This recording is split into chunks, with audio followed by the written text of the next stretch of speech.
Olá, meus amores e minhas amoras, tudo bem com vocês? Sejam muito bem-vindos a mais uma aula de redação e atualidades aqui do Método 1000.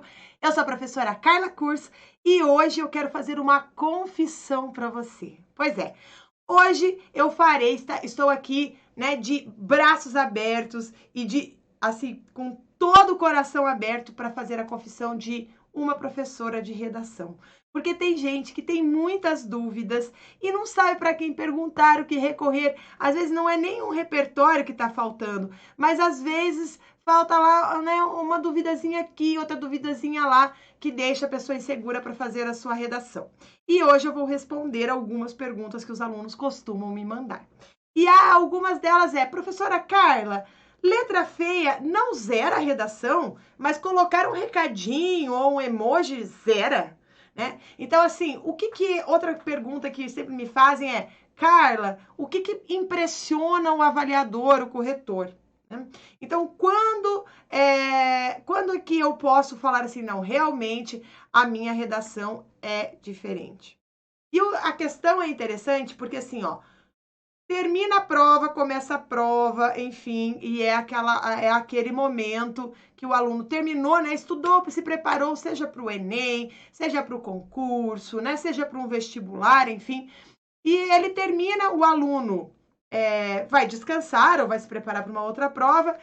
E para quem vai corrigir a redação, começa a maratona. Né?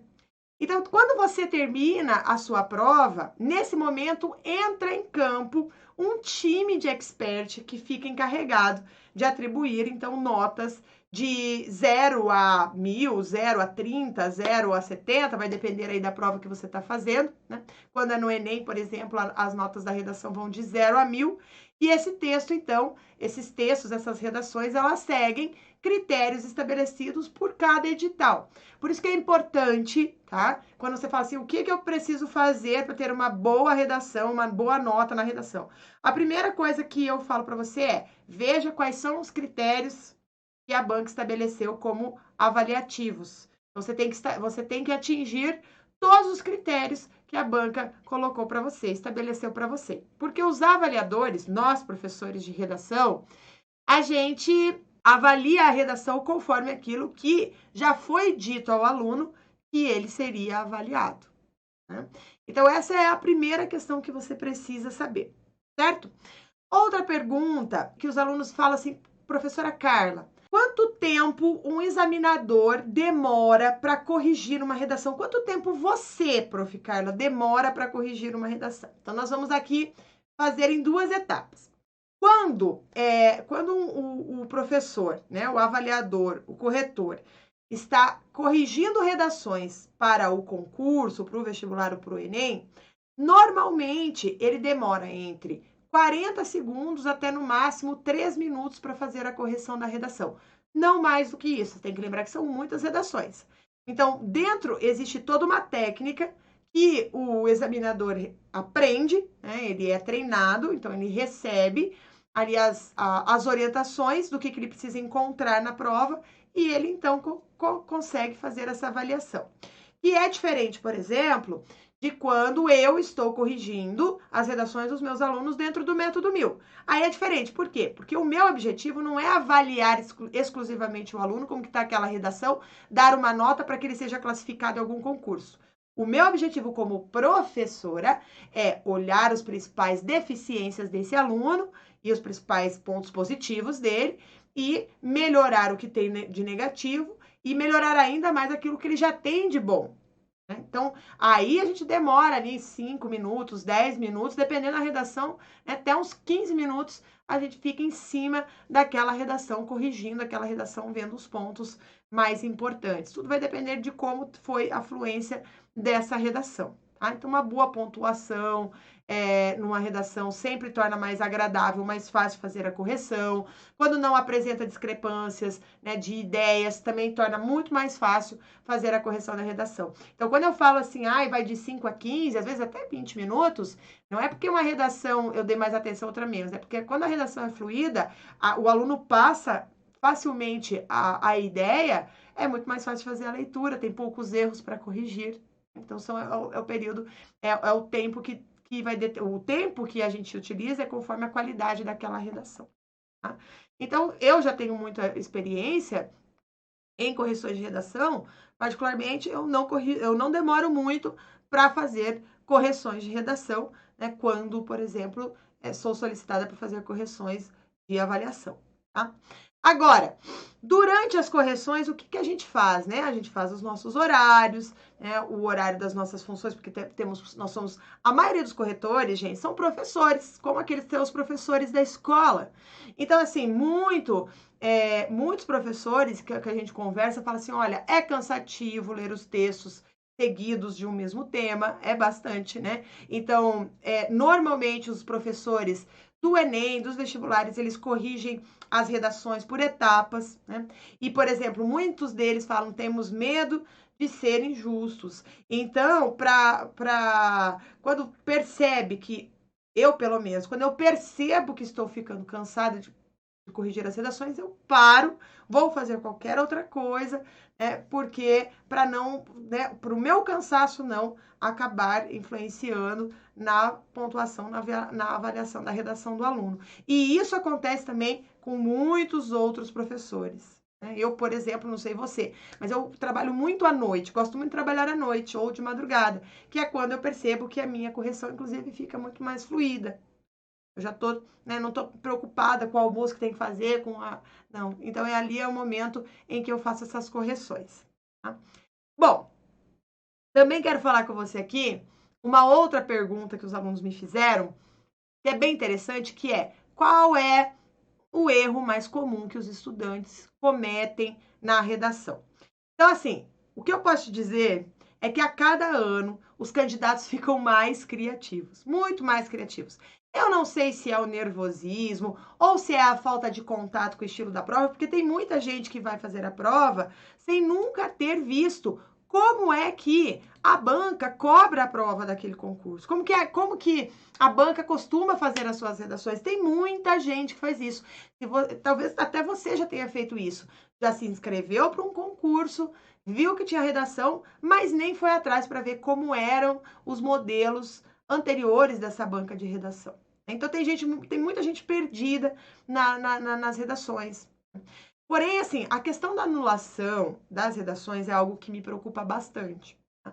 Porque a cada ano que passa, os critérios se tornam cada vez mais rigorosos. As bancas, para selecionar ainda mais, porque as pessoas, os alunos, estão cada vez melhores para responder as questões objetivas. Então, assim, a concorrência fica cada vez mais apertada. E o que está mudando, né, que está sendo aí o grande transformador da colocação do aluno na sua classificação, lá, né, do seu concurso, é justamente o que? A sua redação. E por conta disso, as bancas estão transformando os seus critérios cada vez mais rigorosos, estão deixando critérios mais rigorosos. E às vezes é uma coisa muito inocente. Tá? Por exemplo, o candidato até fez uma boa redação, mas lá naquelas linhas que sobraram, ele cai na infelicidade, né, de colocar um emoji no cantinho. E isso, gente, já é motivo para zerar o texto. Os textos de concursos de vestibular e do Enem não pode ter marcas de pessoalidade. Então, você não pode nunca desenhar na sua redação. Ai, não deu ainda a minha hora de sair da sala, vou aqui desenhar, pronto. Você acabou com a sua redação, você tirou 0 na sua redação, mesmo se o seu texto foi muito bom. Ou muitas vezes, gente, o aluno coloca uma manifestação política. Ainda mais nos últimos anos, isso tem acontecido bastante. Né? O que acontece, então, com muita frequência, dependendo do ano que a gente está vivendo. Gente, já teve muitos, escreveram fora Temer, fora Bolsonaro, fora Lula, fora não sei o quê. E tudo isso, independente de quem tá mandando para ir para fora, isso leva a redação a 0. Então, cuidado para você não fazer isso no seu concurso, porque nós, corretores, somos obrigados a zerar a sua redação. Não é que a gente é mau, não, tá? Nós não somos maus, mas é um critério que precisa ser seguido. Uma outra questão que os alunos costumam perguntar é, professora, minha letra é muito feia, será que eles vão zerar? Será que vai tirar minha nota? Né? Eu escrevo muito mal no sentido da letra, né? Da caligrafia. Então, essa chamada letra feia, tá? Não entra no critério de correção. Tá? Então, quanto a isso, você pode respirar aliviado, mas cuidado, tá? O que acontece é que muitas vezes a letra feia se torna ilegível. E isso sim pode ser um problema, porque quando nós, avaliadores, não conseguimos ter acesso ao total do texto, né? Mas assim, a partes isoladas, ou seja, a gente entende só uma parte do texto, a orientação é que a gente envie para uma coordenação e ele será corrigido, o texto é corrigido por uma banca especializada. Outra banca. Não são os professores comuns. E se essa banca considerar que não houve como ter acesso ao percurso do argumento do candidato, o texto pode ser corrigido em partes, o que prejudica bastante a nota. A nota, na maioria das vezes, nesses casos, são notas baixas. Tá? E às vezes até a redação pode ser anulada. Sim, se não deu para entender, não tem como avaliar e a redação é anulada. Tá? Outra questão que os alunos me perguntam também é, Carla, a minha redação precisa ter obrigatoriamente 4 parágrafos? Por que os alunos me perguntam isso? Porque normalmente nas minhas aulas, que eu faço todas as quartas-feiras ao vivo, inclusive, tá? Nessas aulas, eu costumo falar assim, olha, gente, faça um parágrafo de introdução, aí 2 parágrafos de desenvolvimento e um parágrafo de conclusão para completar aí as 30 linhas que a maioria das bancas cobram, 30 linhas, tá? Então, assim, a resposta que eu te dou é o seguinte, isso é um padrão que eu ensino para ficar fácil para o aluno já treinar uma redação sempre dentro de um estilo que fica mais fácil de desenvolver, ele está acostumado com aquele modelo e eu acredito que em 4 parágrafos, ele consegue desenvolver muito bem 2 tópicos frasais aí, 2 ideias e argumentar bem para comprovar a sua tese, enfim, num texto dissertativo argumentativo que necessite aí uma proposta de intervenção ou uma conclusão por resolução do problema e tudo mais.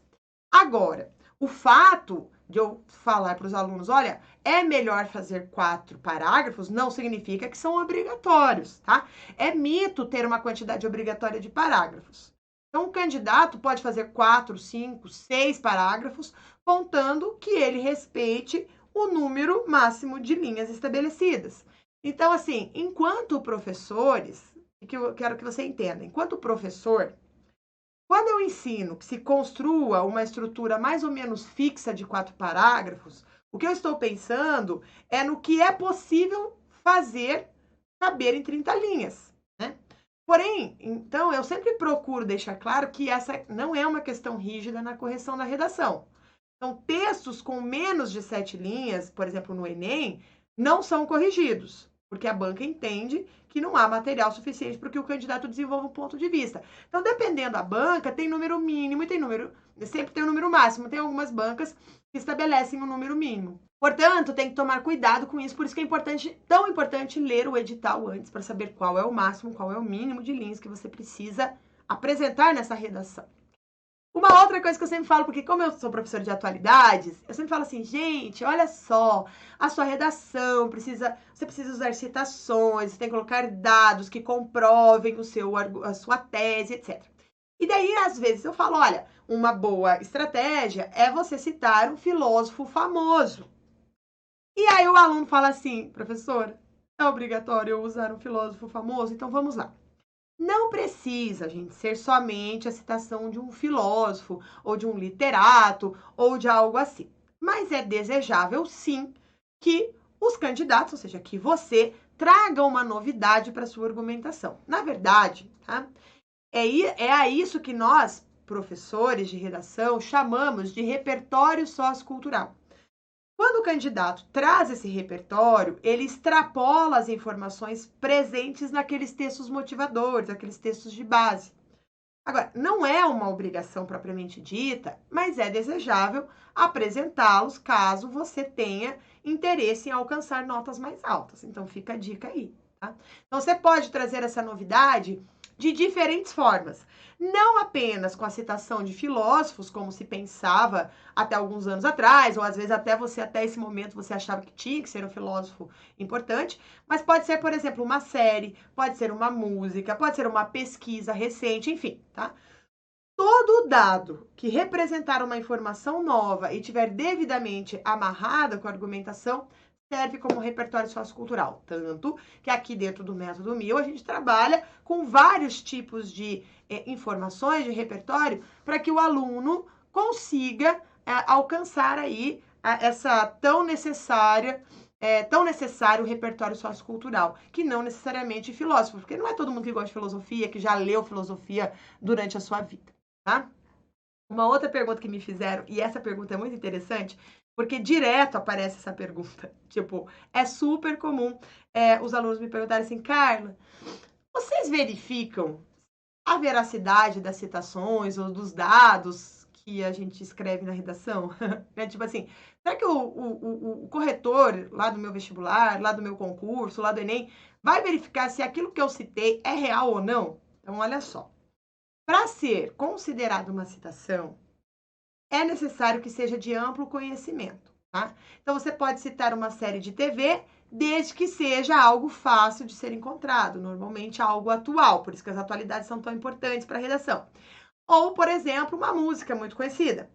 Há também aqueles espertinhos, sim, acontece, tá? Tem gente que inventa repertório, tá? E isso, sim, quando a gente olha e aquilo não bate, a gente verifica, tá? Eu já me deparei, inclusive, com uma situação em que havia uma citação de uma literata norte-americana muito famosa, né? E aí, no texto, o candidato dizia que ela havia sido indicada para o Prêmio Nobel da Literatura.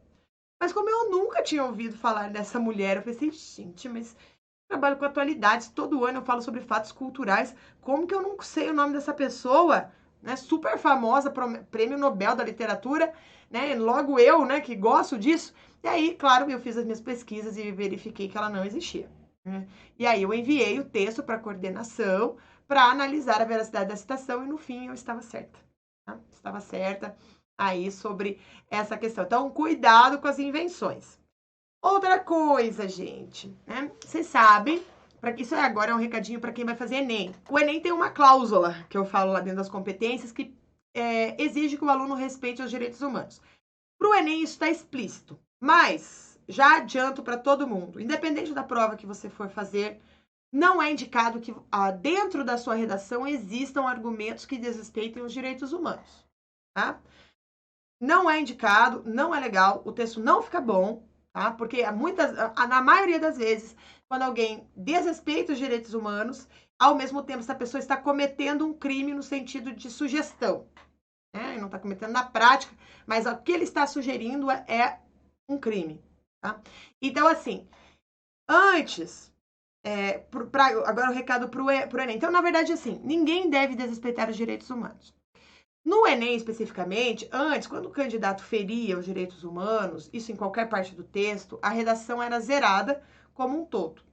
De alguns anos para cá, isso foi alterado. Então, quando o candidato coloca, por exemplo, uma proposta de intervenção que vai desrespeitar qualquer direito humano na conclusão, somente será zerada a competência 5, que a gente fala, que é o respeito aos direitos humanos. Agora, se isso acontece em outras partes do texto, a orientação é que nós temos não corrigir essa redação e devolvê-la também para a coordenação avaliar. Ou seja, apesar de não poder zerar, como no passado, a sua redação provavelmente vai ter uma nota baixa. Outra pergunta, gente. Carla, já aconteceu de ter alguma situação engraçada durante as correções?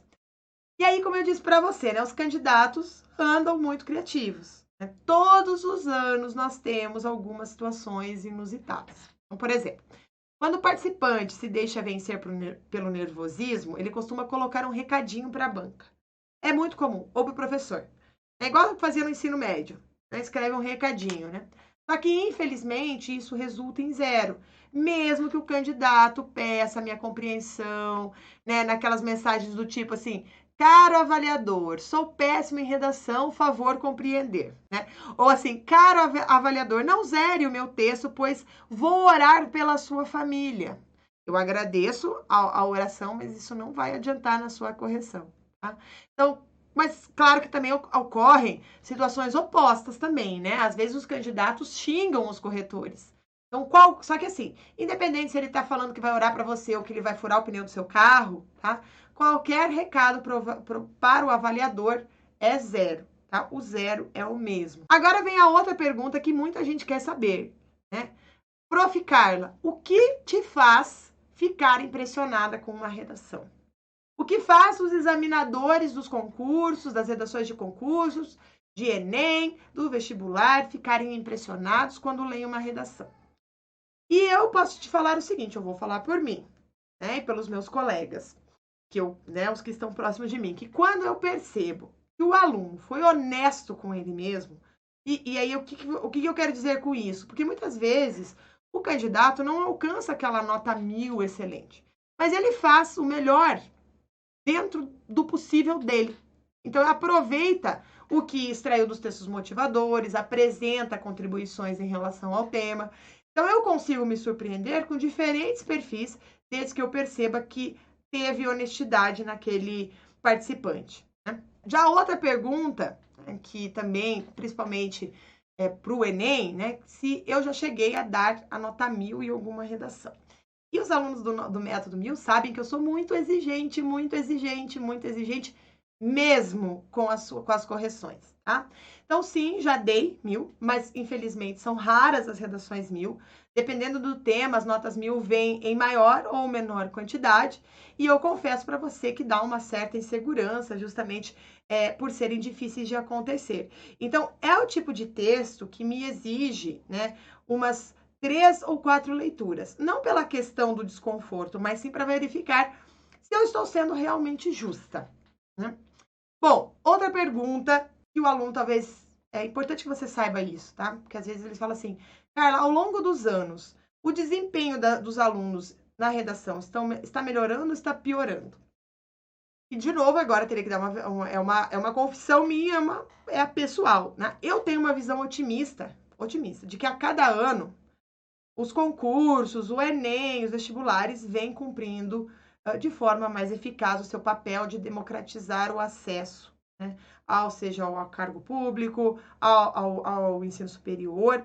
Então, assim, as escolas, de um modo geral, né, tanto públicas quanto privadas, e os cursinhos preparatórios para concurso, vêm direcionando, sobretudo, a área da língua portuguesa, tá, para o ensino do texto dissertativo argumentativo.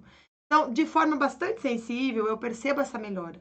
Pelo menos o básico dos candidatos trazem para a redação. É difícil alguém que, assim, hoje é comum, mas cada vez menos você encontra redações que não entendem nem o básico. As pessoas sabem dos parágrafos, da introdução, desenvolvimento, conclusão, sabem da necessidade do uso de conectivos, da citação. De uma maneira geral, tá? Os alunos todos sabem isso.